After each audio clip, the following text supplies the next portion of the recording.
Maranata, Senhor está viniendo. 26 de julho. É comienzo de fim. Assim o Senhor Deus te avisa. Um desastre único. Até está bem. E fim está bem. E fim a chega. Ela espierta contribui. Até ela chega.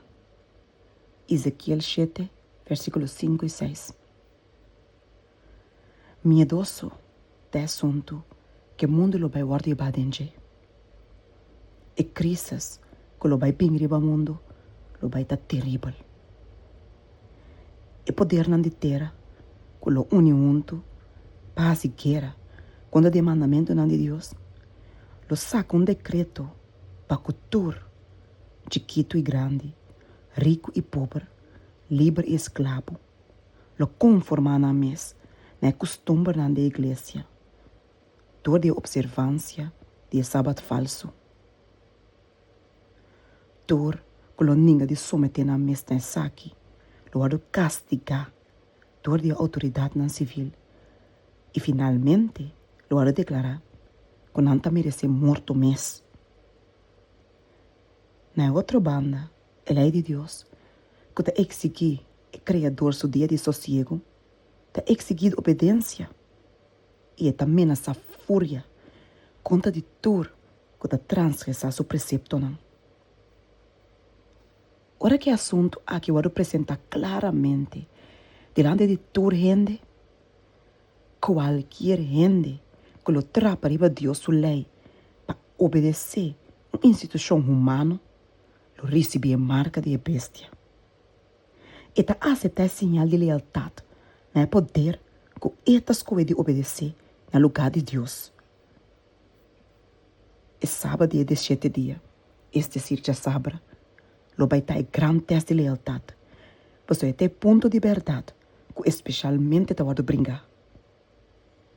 Ora que o último teste vai poner riba gente, a linha de distinção lo guardo lá entre esnan que te serve Deus e esnan que não te serve. A observância de sábado falso, es decir, já domingo, que está de acordo com a lei de Estado, pero contrário de 4 mandamentos, lo está prova de lealdade, não poder que está oposto mais contra de Deus. Pero o guardamento de verdadeiro sábado tem obediência na Deus sua lei, lo está uma evidência de lealdade na Criador.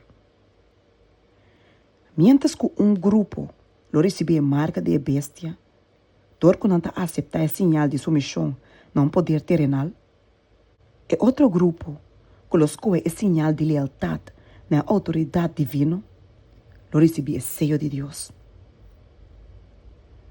Nesse momento aqui, estão que proclamar a mensagem de 3 ángeles, de mirar como profeta de calamidade.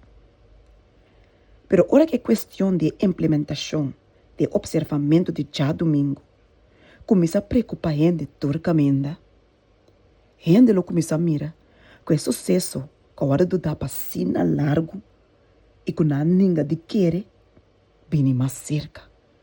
E ora a mensagem de 3 ángeles lo produz resultado que nunca é porta para ti promete.